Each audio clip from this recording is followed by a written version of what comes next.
गलत नहीं, आप लोग उनके कंधे पर बंदूक रख के राजनीति कर रहे हैं। क्या बात कर रहे हैं आप? कैसे सवाल पूछ रहे हैं कि हम उनके कंधे पर रखकर बंदूक चला रहे हैं? तो प्रधानमंत्री ने जो देशवासियों से माफी मांगी उनकी बंदूक थी।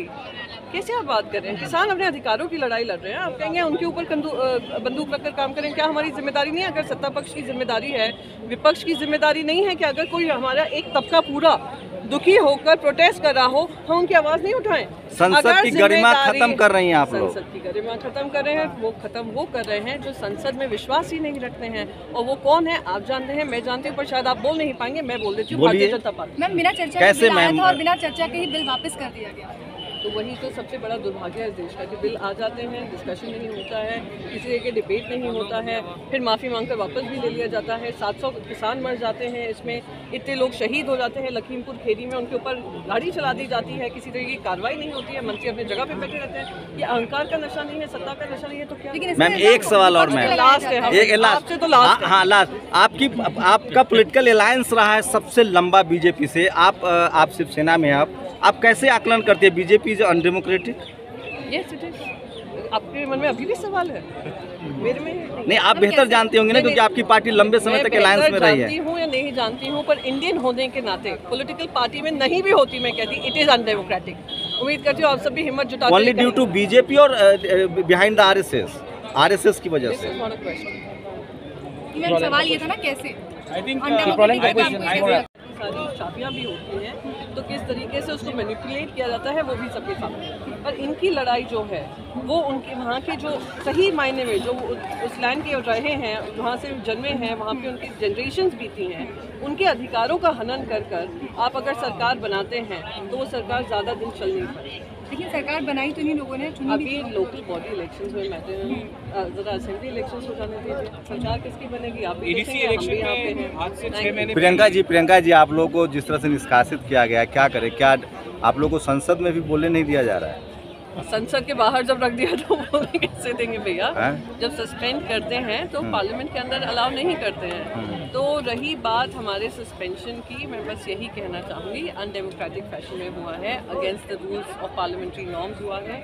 और अगर ये इस तरीके की कार्रवाई विपक्ष की आवाज़ कम करने में करेंगे, कोशिश कर रहे हैं, जिस तरीके से बिल्स पास होते हैं, जिस तरीके से सस्पेंड कर दिया जाता है, मुझे गुजरात मॉडल की ध्यान दिलाता है किस तरीके से जैसे ही सेशन शुरू होता था पूरी विपक्ष को सस्पेंड कर दिया जाता था, सारे बिल्स पास हो जाते थे, कोई डिबेट नहीं होता था, डिस्कशन नहीं होता था।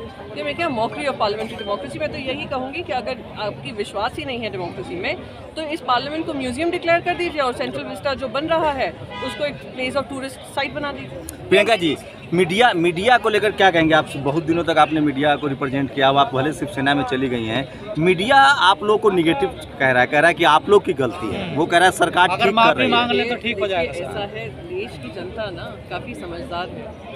आप मीडिया वालों को अगर लगता है कि वो नेगेटिविटी फैलाकर जनता को भ्रमित कर सकते हैं तो कहीं ना कहीं अपने आप को भगवान या खुदा मानने लगा है कि वो निर्णय ले सकते हैं किस तरीके से प्रजातंत्र होगा और किस तरीके से। लेकिन विदाउट मीडिया कैंपेन पिछली सरकार जो गई थी ना सर, आप पहले मुझसे कह रहे हैं मीडिया नेगेटिव करेगी, मैं उसको जवाब दे रही हूँ तो आप कह रहे हैं पहले मीडिया की एक बहुत अहम भूमिका होती है भाई साहब। मैं मीडिया में रही हूँ, मीडिया कर्मियों के साथ काम किया है और उनकी अहम भूमिका याद दिला दूं। और पत्रकारिता की अहम भूमिका ये होती है कि वो जनता की आवाज़ प्रखरता से रखें। अगर केंद्र सरकार कहीं गलती कर रही है तो उनसे सवाल पूछें। दुर्भाग्य इस देश का अब ये हो गया है और मैं आप सबकी पीड़ा समझ सकती हूँ कि अगर आप कोशिश भी करेंगे तो आपको भी चुप करा दिया। तो आप लोग के खिलाफ क्यों है मीडिया? अपोजिशन के खिलाफ मीडिया क्यों है? इसकी क्या वजह आप देखती हैं? अपोजिशन के खिलाफ नहीं है, वो घबराए हुए हैं कि अगर वो अपनी आवाज़ उठाएंगे तो जिस तरीके से पार्लियामेंटेरियंस का मुंह बंद करने की कोशिश हो रही है आप लोगों का भी करेगा।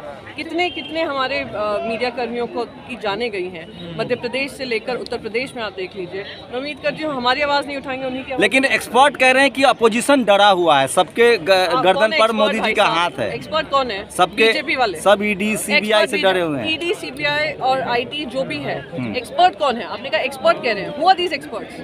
जो भारत के राजनीतिक एक्सपर्ट्स हैं, जो पॉलिटिकल एक्सपर्ट्स हैं, वो कह रहे हैं कि सारा अपोजिशन डर के बैठा हुआ है। कोई भी कुछ भी कह देगा और हम बिलीव कर लेंगे भाई साहब। मैं यहाँ से जो त्रिपुरा लैंड की मांग हो रही है आप उसका समर्थन करती हैं? मैं कि डिबेट के बगैर पास हो जाता है बिल, डिबेट के बगैर रिपील हो जाता है बहन। वो तो इसके लिए विपक्ष को जिम्मेदार ठहरा रहे हैं ना? नहीं, विपक्ष को कौन डिसाइड करता है डिस्कशन कौन करेगा? कौन करता है? स्पीकर ने तो नहीं कहा नहीं, है। टाइम नहीं दिया। टाइम हमें जब रिपील हो रहा था हमने कहा डिस्कशन होना चाहिए, हमें समय नहीं दिया गया।